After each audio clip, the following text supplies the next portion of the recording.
concordo com a questão do tempo, né, da época em que tudo aconteceu, que não ficou claro, como a Lala mencionou. Isso daí é super importante, que não seja nem dito só uma vez, mas sempre, né, durante o relato, para a gente ir sempre atualizando e não perdendo o fio da meada. Porque a questão da época é fundamental da gente saber a data certinha. E, nossa, interessantíssimo, com certeza, o norte do Brasil, na década de 70 e 80. Eu tenho amigos lá no Pará, eu tenho amizade, quer dizer, já faz um certo tempo que eu não falo com ela, mas eu tinha uma grande amizade há uns anos atrás com a filha do Rosil, o seu Rosil, que é o chefe barqueiro lá de Colares, que foi o guia do Coronel Orangê Holanda. Foi o guia principal do Orangê Holanda lá em Colares. E ela me contou várias coisas que ninguém nunca soube durante as investigações. Eu fiquei sabendo que muita gente lá, depois da ocorrência da Operação Prato, que foi em 77, períodos depois, a região continuou sendo visitada por OVNIs, as pessoas sofreram muito, ficaram traumatizadas, tá? Apareciam OVNIs no céu, as pessoas saíam correndo, tá? E isso perdurou, ultrapassou gerações, porque teve uma ocasião que eu estava conversando com essa moça, ela tem 20 e poucos anos, tá? E numa das nossas conversas por telefone, ela estava na janela, ela mora bem perto da praia, lá de Colares, principal, lá. E nós estávamos nos falando e, de repente, surgiu um OVNI verde, uma bola luminosa verde, mais ou menos do tamanho de uma bola de basquete, na copa da árvore, não estava lá no céu, não. Estava voando baixo na copa da árvore, ali do quintal da casa dela. E eu falei, ela ficou apavorada no telefone, falou que ia desligar, que não estava suportando ver aquilo. Eu, calma, filma para mim, filma e manda para mim. Ela não teve condições de filmar, de fotografar nada, de tanto pavor que ela herdou só com o que ela ouviu dos parentes dela e também da comunidade. Então, ela simplesmente fechou a janela e desligou o telefone. Depois ela me ligou de novo, pediu 1000 desculpas, mas é que aquilo amedrontava demais a ela. E assim, todo aquele povoado. Ela me contou de um episódio que eu não vi em nenhum artigo, em nenhuma investigação de nenhum ufólogo, mas tiveram ocasiões, que não foi uma vez só, que OVNIs... eles eram do tamanho de antena parabólica e naquele formato discoidal. Eles invadiam o espaço aéreo de Colares e chegavam bem próximo às pessoas. As pessoas, uma ocasião, a mãe dela contando para ela que se reuniu com as senhoras que estavam ali numa praça próxima à igreja e todos se refugiaram dentro da igreja por conta desse rasante que os OVNIs estavam dando ali. Então, quer dizer, não foi só aquela ocasião em que aqueles OVNIs no formato de cilindro, né, que atacaram as pessoas. Muita gente tenta suavizar, né, esse episódio, dizendo que não foi ataque, que era uma experiência, mas não, gente, diante de tudo que eu fiquei sabendo, aquilo foi um ataque, sim. Não eram ETs do bem, não existe só ETs do bem, tá? E esses que surgiram lá em Colares, na época da Operação Prato, não eram nada benevolentes diante de tudo que eles fizeram, desse ataque que eles promoveram naquela população. E depois ainda continuaram as suas investidas lá, deixando o povo traumatizado, atravessando gerações até os dias atuais, tá? Então, eu fiquei sabendo de muito dessas ocorrências lá, né, através dessa amiga, e o que a Lala vai trazer hoje para a gente, que ela pesquisou no Maranhão, é sensacional, que eu já, como eu disse, presenciei em palestra. Estou torcendo que chegue logo nessa parte, porque eu quero recapitular muita coisa que eu sei que ela vai falar aqui. E é isso, gente. A região norte, naquela época, não sei nos dias atuais, Claro que tem avistamentos, até eu estou mostrando alguma coisa nos meus programas. Recentemente mostrei uns OVNIs no Maceió, lá em Maceió, né? Alagoas, Maceió.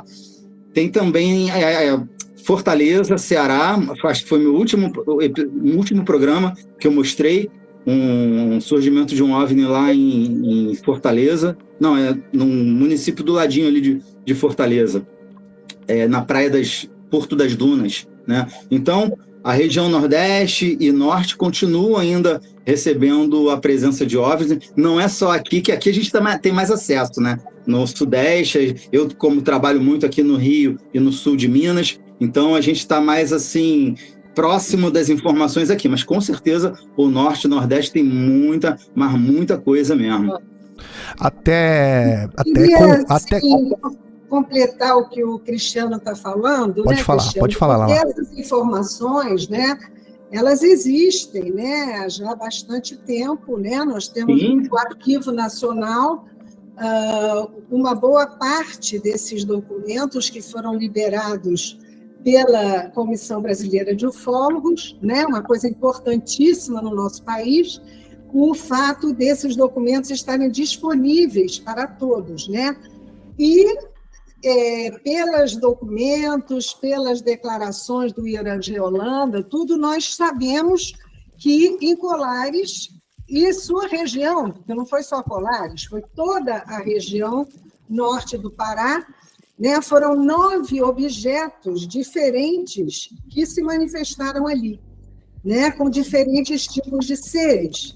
Né? Nós temos um livro muito interessante do Carlos Mendes, né, Luzes do Medo, que é o livro mais recente sobre a questão da Operação Prato, né? E temos várias coisas antes, né?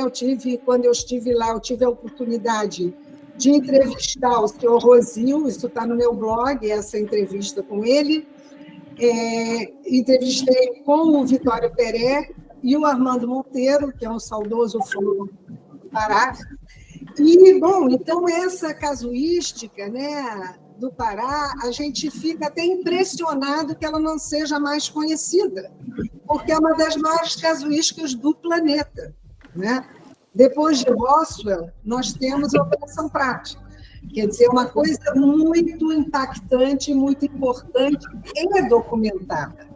Né? Então, isso é importante a gente dizer nos meios ufológicos, né, que a Operação Prato não foi uma elucubração das pessoas. Né? É uma coisa documentada e amplamente documentada.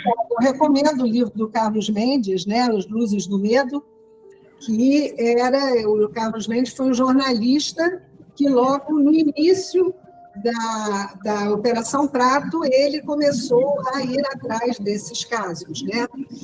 E nós temos no blog, então, por exemplo, quando eu estive lá em Colares, eu escrevi um artigo que se chama Colares Hoje, né? Que justo está lá no meu blog, lalabarreto.com, e lá a gente vê que toda essa casuística ainda existe. O que houve no Pará foi uma mudança de modos de operação. O que era antes um contato direto e físico com aquela população, hoje passou a ser uma coisa um pouco mais distante, passou a ser ligado apenas aos avistamentos, né? A própria Rosane, que é nossa querida amiga, junto com a Adri também, a Adriana Castro, né? A gente sempre conversa com ela, e hoje em dia, com ela e com outras pessoas lá de Colares, hoje em dia continua, né? Esses contatos continuam, mas de uma maneira mais distante, assim como no Maranhão, também na Ilha João Donato. Aqui, se bem que na Ilha João Donato, isso também é interessante, quando a gente coloca em perspectiva o que aconteceu no norte do Brasil, levando em conta a pesquisa do Flávio Tobler, que esteve aqui, né, Cleiton? E ele está aqui com a gente no chat hoje também. Mas muito prazer, ele podia entrar para conversar com a gente também. Pois é, não? pois é. Pois é, então a pesquisa dele, que é uma pesquisa interessantíssima, demonstra que houve uma infinidade de tipos de contato. Que na minha ilha João Donato, por exemplo, ninguém foi atacado até onde eu sei até agora. Pode ser que eu ainda venha descobrir a questão das abduções lá. Mas, por enquanto, não houve nada que me levasse a pensar que as pessoas foram abduzidas lá. Mas foram no Piauí, foram no Pará, foram no Ceará, até no próprio Maranhão, na Ilha dos Caranguejos, a gente, enfim, teve vários episódios de abdução, mas não na ilha. Então, quer dizer, a gente tem muita coisa para ver sobre esse modo de ação extraterrestre no norte do Brasil nesse momento, né? E nós fizemos, né, com o Tobler lá no canal do Edineu, nós fizemos justamente a Operação Prato em Perspectiva, que foi uma coisa bastante interessante, em que cada um apresentou essa questão da casuística. Eu apresentei um trabalho sobre os OVNIs nos jornais, como eles foram noticiados nos jornais do Maranhão. Né? O Tobler apresentou uma casuística fantástica do Piauí, é uma casuística interessantíssima e a maior casuística do planeta, né? Essa é a verdade, porque foi uma casuística que durou 10 anos na Ilha João Donato, também 10 anos nos jornais do Maranhão, do Piauí provavelmente também, enfim, do Ceará, né? Porque o Ceará teve o caso Barroso, né? Também nessa época, em 76. Então, são coisas que têm uma ligação, né? Que não aconteceram isoladamente, porque nós ainda na pesquisa no Brasil, a gente ainda tem a tendência a tratar os casos ufológicos como se eles fossem casos únicos, né? Não são casos únicos, não são casos isolados, né? Eles têm uma relação entre si e essa coisa do norte do Brasil na década de 70 demonstra isso com muita clareza.